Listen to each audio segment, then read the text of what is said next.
What if I told you that you could spend a day away from these deceitful, lousy, and treacherous beings, also known as teachers, and have someone replace them for a day? Now, depending on how your usual teacher behaves, you might be happier than Patrick Beverly in the playing tournament, or you may be thrown into a state of depression because you've been blessed with teachers who actually have some morality. But the question is, would you flip that coin and take a risk on possibly getting someone worse than before? The choice is yours. So today, we'll be taking a look at the different types of substitute teachers and a lot of their tendencies. Comment down below your experiences with substitute teachers, whether you like them, hate them, tell me your stories, whatever. But y'all know what to do. And like and subscribe if you're new. First, we gotta talk about the old substitutes. They say you're supposed to respect your elders, but that definitely was not the fucking case when it came to these teachers, bro. I don't even know how they're still approved to teach and aren't defaulted to a retirement home or something. Like, bro, you have 8 missed calls from the Grim Reaper, but every old substitute I've come across doesn't know what the fuck is going on. They're more clueless than Timmy's dad. These niggas are literal fossils incarnate, but they never read the teacher's plans and just decide to wing everything. They completely disregard what the teacher had planned for us and decide to write whatever they want on the whiteboard. Don't even get me started on them trying to read attendance. It takes them 20 minutes to put their glasses on, and our names get butchered more than a prime rib. They always talking about, sorry if I mess up your names, but correct me if I'm wrong, knowing they're about to recite the most unintelligible, obscure, and confusing gibberish known to man. And something else that also befuddled me was that they were able to pronounce the longest and most outlandish names, but would struggle with the niggas with the default names. Is Bartholomew Francisco Vladimir Finkelweed here? But then 5 seconds later will say this. Is Jamo Jackson here? There's no fucking way you just utter that Harry Potter spell with no issue, but when you come across a normal name, you break down like a 2000s MacBook. They also didn't know how to operate technology, and accessing a YouTube video was like rocket science to them. And God forbid they had to operate a projector, because at that point you might as well go home. Is there anyone in here that's tech savvy? And I swear they always want to tell their fucking life story. Like, bro, I don't want to hear how your old ass was babysitting Yoda in 23 BC. But of course, there's the bizarre kids that are actually interested in what these antique niggas are talking about. Overall, 4 out of 10.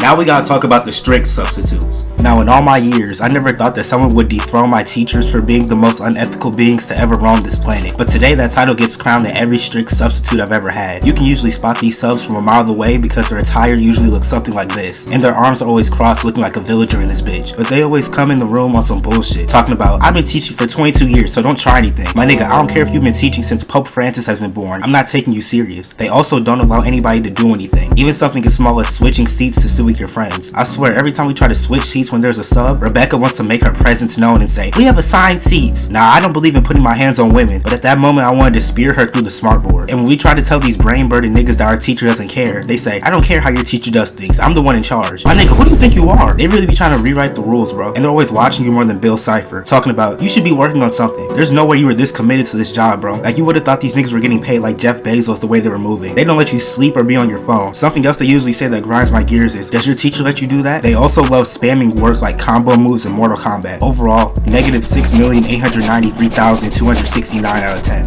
Now we gotta talk about the chill substitutes. Some of the best and most valued people on the planet. Having a chill substitute is like a breath of fresh air. They don't care about what anybody does and doesn't force you to do your work. You can use your phone, sleep, or listen to music, do whatever. They don't care. And they don't spend the first 30 minutes of class trying to explain what our teacher wants us to do. They literally come into class, introduce themselves, and then sit on their phone for the rest of class. They don't care if you finish all the work. They let you pass regardless. And sometimes they would even put on a movie or something. You could probably start rolling up in the middle of class and they wouldn't bat an eye. You can usually recognize this variant of teacher if they have their feet propped up on the desk. And even if something ends up getting out of hand, they don't leave a note or go get the principal. They can usually calm down the class by just telling us to chill out. I got so much appreciation for these kinds of teachers, bro. And a lot of times they'll sit and chop it up with us in class. Or they'll be slumped at their desk like they drank a Cardi B potion. We need more people like this in the world for real. The ones who treat you like a friend and not a student. Overall, 12 out of 10.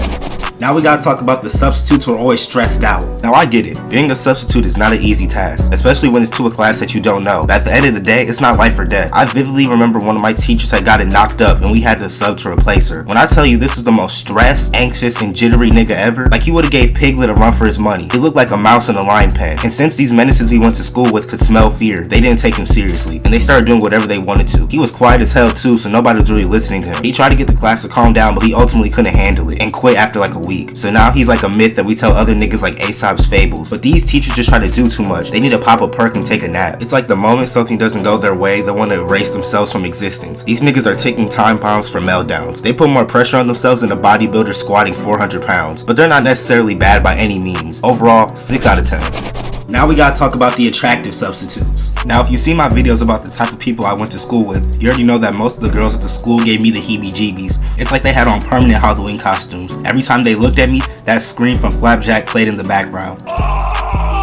But anyway, that was the same case for the teachers as well. But on those few occasions we would get a substitute that wasn't physically impossible to look at, it was one for the history books. I remember in middle school we had this fine ass substitute, bro. I'm talking Miss Parker from Friday. She had no business substituting for this bummy ass school. But anyways, me and my niggas was really in the cut, putting on our best act like we weren't minors and had no shot. But that day I never paid more attention in class a day in my life. And we was also asking for extra help knowing damn well we didn't need it. Wait, so can you explain to me how 2 + 2 = 4? We was in that bitch acting like Patrick Star. Is mayonnaise an instrument? I remember somebody asked her for her number when class ended too, but I guess she didn't believe in EDP's philosophy because she treated bro like Johnny Bravo. She had my nigga singing breakup songs like Tyrese. But overall, 10 out of 10. Now we gotta talk about the substitutes who are the pushovers. I honestly feel bad for these teachers. These teachers are usually a mix of the dumb ones and the stressed ones. You can tell these niggas whatever and they'll believe it. Like they really be letting the students run the classroom. We be capping to these teachers heavy, talking about, yeah, we did this worksheet yesterday. She must have printed it again by mistake. There would be so many people lining it out of class too. I remember once we had this this kid told the teacher that he had an appointment with the counselor and the teacher believed him and let him go. We literally spent the entire class period capping to this nigga and he believes every word we say like we're Pinocchio. Yeah, she usually lets us go home after 20 minutes. Really? That's not what I was told. Yeah, she just implemented this rule a couple days ago, so she must forgot to tell you. Okay, well have a good rest of your day. Congratulations, you just been finessed. I genuinely believe that Cosmo wouldn't even fall for this shit, bro. And they be getting bullied like a Disney Channel nerd. They literally would be getting pressed by a bunch of 12-year-olds. Now me personally, I would have taken that shit. But due to the amount of finesse we put off on these niggas, I'm gonna give them a good rating. Overall,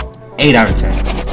Now we gotta talk about the substitutes who always snitch. Now I'm gonna be honest, if you're a grown-ass adult snitching on kids, then you need your ass beat with a belt that's been in boiling water. These by far are probably the worst archetype of these teachers, bro. Like they're always leaving a note talking about how we're the worst class they've ever subbed for, knowing damn well that we were on our best behavior. These niggas was really framing us like Roger Rabbit. And what's even crazier is that the teacher would believe this kooky nonsense. Now the next day we gotta sit through a fucking lecture from the teacher talking about, in my 25 years of teaching, I've never been left with a negative note from a sub. But one thing about me is that when the teacher's yelling at us, I'm always on the verge of laughing. It becomes even harder when my homies looking at me from across the room like this. We try to explain that we literally weren't doing anything, but these foolish ass niggas won't listen to anybody but themselves. They also love sending people to the principal's office too. Another thing that these tattletale teachers have a fetish for is going to get other teachers or the principal to come to the classroom. These niggas calling back up like they're Tony Stark or something. Now we got the whole fucking staff yelling at us. And what's crazy is that most of the time they wouldn't even give us a warning or anything. They would just stay quiet and write a note the whole time. They was really preying on my downfall like I was T Grizzly. Overall, negative 2,495,193 out of 10. But I think that's going to cover everything for this video. Make sure you comment down below your experience with substitute teachers and let me know what you want to see next. Thank you all for watching. Thank y'all for all the love y'all been showing, man. It never goes unappreciated. And you know, I'm in grind mode, bro. I'm trying to pump these videos out for y'all, man. We're gonna grow crazy. We're gonna go crazy. Thank y'all for watching. Hope this video finds you good spirits. I'm ggrimey. It's been real. I'm out. I love y'all. Peace.